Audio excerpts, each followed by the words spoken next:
these prayers that she's praying, she hears them in her heart, have an effect on her. So we have this extraordinary experience on the level of the heart, on the level of the soul, on the level of relationship with God. So there she is.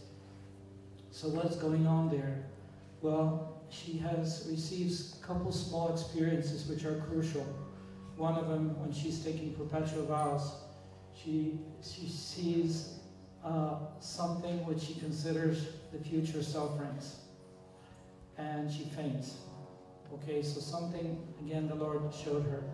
But everything seemed to be normal until one day, one evening, and that is on 22nd of February 1931.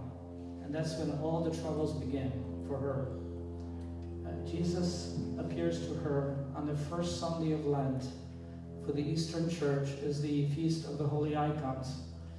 The Lord appears to her on this Feast of Holy Icons, and He appears to her as an icon. And He appears to her as we see right in front of us. It's the night, that's why it's dark background, because it's the evening.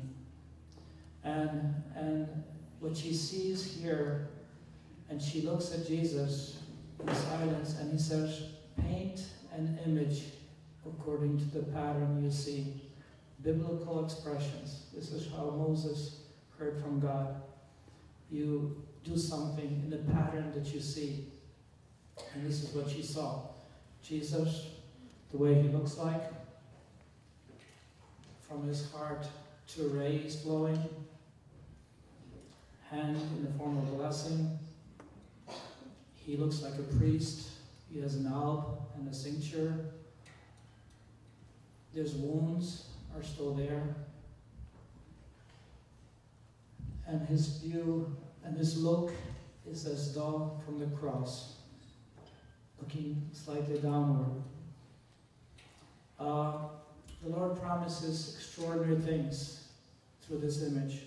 And He tells her, first of all, He speaks to her about its significance, and then at the end He says, and then place a signature on the bottom. Jesus, I trust in you. These are the exact words that Jesus gives. Paint an image according to the pattern you see with the signature, Jesus, I trust in you. I promise that the soul that will venerate this image will not perish. I promise the soul that will venerate this image will not perish. Powerful words. We can unpack it a little bit later. I also promise victory over its enemies already here on earth, especially at the hour of death. I myself will defend it as my own glory. In another place He says, I am offering people a vessel with which they are to keep looking for graces to the fountain of mercy. That vessel is this image with the signature, Jesus, I trust in you. I desire that this image be venerated first in your chapel and then throughout the world. Okay, she receives a mission, paint an image, and then gives the importance of anyone who will venerate this image will not perish. You know, when it comes to images, and the Lord revealed Himself on the Feast of Holy Icons. Do you know that in the early church, do you remember the iconoclasts, which is in the history, for those of you who study carefully, it sounds like a crazy word, iconoclasts, but it's those who are destroying images. You know, that God forbid us from painting any image in the Old Testament, as you remember. And then we have an influx of Muslims at that time, and they're destroying all images, because they say that we are making God to be like an idol, you know, and images which depict a deity in a human form. And so now we have this period of iconoclasts who are destroying the images, and the church says, no, Jesus was human and divine. So yes, we can depict images of Jesus because He was incarnate. So because of incarnation, we can have images. Because of Jesus She's fully human, fully divine, born of the Virgin Mary, born under, as St. Paul says, born under law. He received the gift of life through Mary. Okay? So we can have images. So the church began to defend the reality of images, that we're not venerating the cloth, we're not venerating the color on it, we're actually venerating that which it stands for. And you know, and I have to say that the young people in the computer age had it right. When they say about computers, icons, you click an icon and there's a reality underneath. You click an icon of you know, Word or whatever, Microsoft Word, whatever other program, you click it and there's the reality. And so in some ways, these young people got it right. Because icon, there's a reality behind his image, and the reality is the divinity of Christ, is the divine Jesus. That is He. He's the one, the Lord of glory. He's the Son of God. He's the Word made flesh, both human and divine. And so when Jesus appears, and He appears as an icon, and He says, paint this image and venerate it, let it be venerated and honored throughout the world, that I'll give a source of grace for the people who come, who pray before, because it is something that evokes, brings presence of Christ. Because God is, in a spiritual sense, every place, but there's special places when we look at, we see, and we honor, and we become close to Him who was born, who died for us, who rose for us. Okay, so as I said, this image further indicates several other things as an icon. One is that Jesus is this high priest. He's the one who is the sacrifice and the victim. You know, from the book of Hebrews, we read beautiful description of who this Jesus is as high priest. Secondly, you know, the pierced heart, you know, from the Gospel of John. You know, the soldier who pierced his heart, and blood and water came forth from his heart. Of all devotion to the Sacred Heart. We have here before us the biblical understanding of Jesus' heart that was open, pierced for us and for our salvation. The blood and water coming forth. The early church, especially during the patristic period, what we have is the understanding that blood and water signify blood signifying the sacrament, the Eucharist, and the water, baptism and confession. And so here we have beautiful creatures flying around us, indicating the spiritual world is around us. But butterfly is a symbol of resurrection, by the way, and it showed up here. You know? So what we have here is we have Jesus and pouring forth His sacramental gifts to us, the Eucharist and baptism and confession, things which are essential for us. And these rays, it's not just the pierced heart, blood and water, but these rays flow out to the whole world. They flow out, which means Christ's sacrificial gifts are with us. God gives us these things for us and for our salvation. He gives Himself, and the sacramental gifts are given to us. And so this image reminds us of what He gives continuously. The rays are flowing into our heart. You know, these are rays of love, rays of mercy. The reality that God gives is the reality of His own Son. And these are depicted here in the image. So as you can see, then, you know, when Faustina was given this assignment, I said it was trouble for her.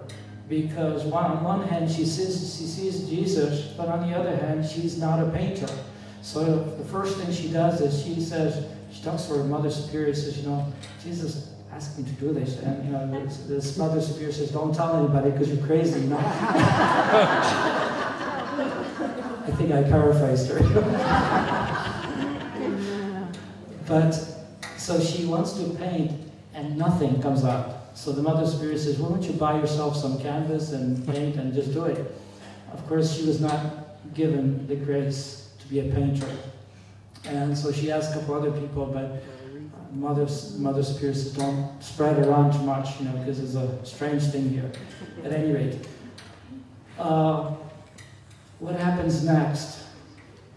Okay, she is moved from the place where she is at.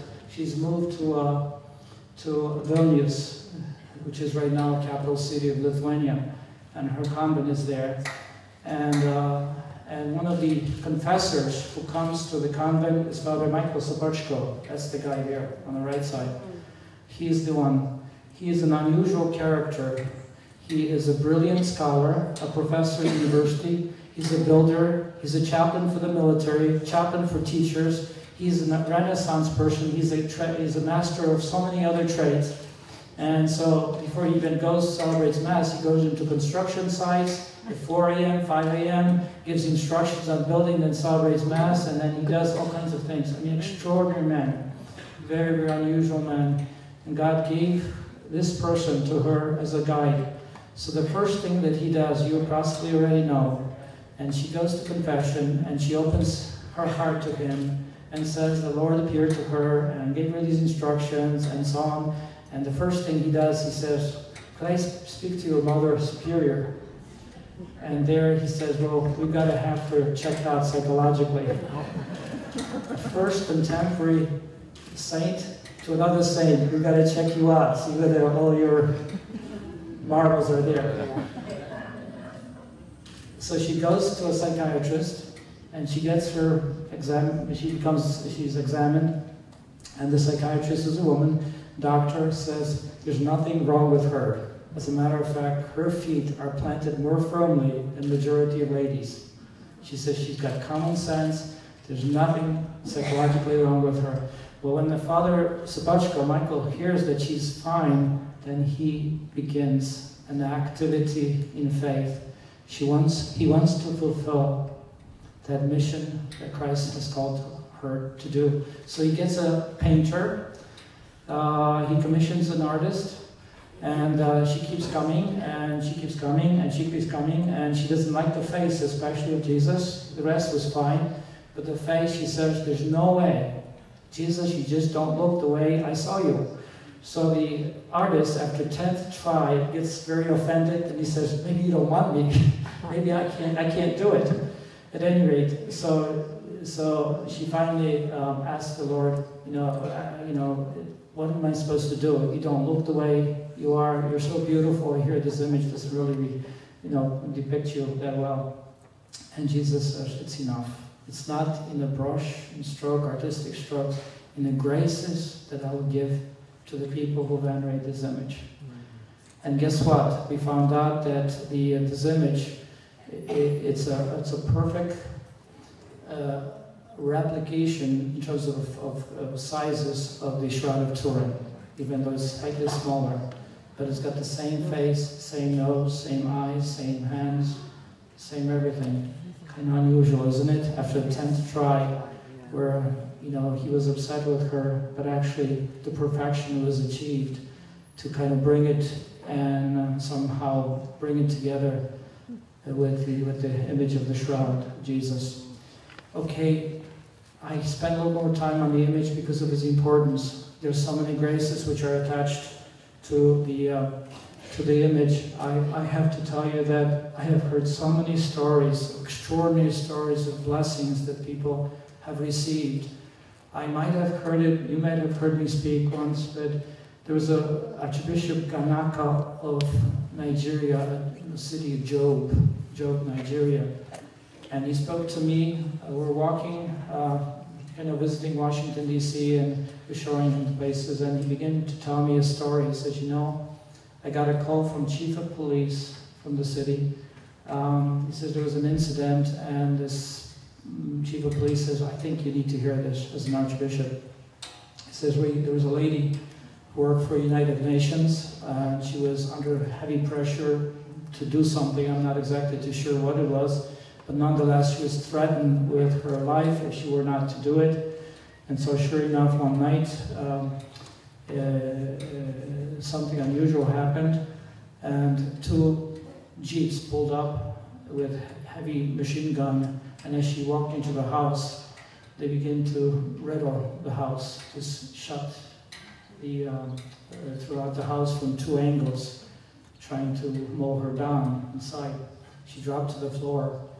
But the bishop says, but there's something unusual that happened. I have to report to you that when the neighbors called for the police arrived, the jeeps were already gone, and so they began to investigate the scene, And he said that none of the bullets penetrated the building. But on each window, she had an image of divine mercy surrounding the house. And so the police said, I have to tell you because this is so unusual, the bullets were all over the outside perimeter of the house, nothing penetrated. These are some of the examples, but I could give you many, many others. It's not magic, it's grace, it's faith, not magic, just because she believed that the Lord will provide for her, He will protect her. And this example shows what actually does happen. And I can multiply, as I said, many other examples, because people tell me what's going on. How often enough, people when they're dying, they place the little image, and how often people die at 3 o'clock. It's one of those things that we just accept it because God gives these graces. And we have to just thank Him for that. That's part of the image. That's the gift. For those who venerate will experience special grace, protection. They will be protected from adversity, from evil. I have to tell you that sometimes when I go to a doctor, it's not too frequent, thank God, but I often look at, various magazines. Now I have an iPhone, so I can actually read something which I want to read, but before I would spend a lot of time, and I especially look at the modern homes, southern homes, great homes, beautiful homes, whatever it is, and there's just piles of those things. And not that I'm interested in homes because I've got a monastery here. But there's a curiosity in me, what type of arrangements they offer in those homes. And do you know all those beautiful, modern, southern, whatever it is, homes have nothing religious. Nothing. Absolutely no sign of any religious element. So if somebody wants to duplicate their home, well, they will probably end up following, in a servile fashion, trying to duplicate what a beautiful home looks like, and they'll probably miss that there's no image of Jesus there. Or Mary. I think we have to do a little bit more. We have idols, all kinds of idols in kids' rooms, which I see. Everything is there. Sometimes even poorly clad, but the fact is there's nothing religious, and it shows also what's going on. This is what the Lord is saying. Place it there. Have it venerated. I will bless the home. I'll bless the family. I'll take care of everything that you have there. The second aspect of Faustina's experience is that also threw her into another mode, and that is what is called mission for the church, and that is the Feast of Mercy. The Feast of Mercy. Jesus says, "My daughter, tell the whole world about my inconceivable mercy. I desire that the Feast of Mercy be a refuge and a shelter for all souls, and especially for poor sinners. On that day, the very depths of my tender mercy are open. I pour out a whole ocean of graces upon the souls who approach the fount of my mercy. The soul that will go to confession and receive Holy Communion shall obtain complete forgiveness of sins and punishment. On that day are opened all the divine floodgates through which graces flow. Let no soul fear to draw near to me, even though its sins be as scarlet. For my mercy is so great that no mind, be it of man or of an angel, will be able to fathom it throughout all eternity. Everything that exists has come from the very depths of my most tender mercy. Every soul, in its relationship to me, will contemplate my love and mercy throughout eternity." The words which Jesus uttered again are so unusual because he says, I demand that there will be a Feast of Mercy will be celebrated in church.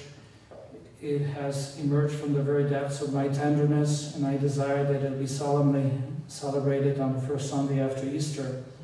Mankind will not have peace until it turns to the fount of my mercy. Divine Mercy Sunday, as we call it today, it came from precisely from this revelation that that our Lord gave to Faustina. It seems like, why would the Lord ask for first Sunday after Easter?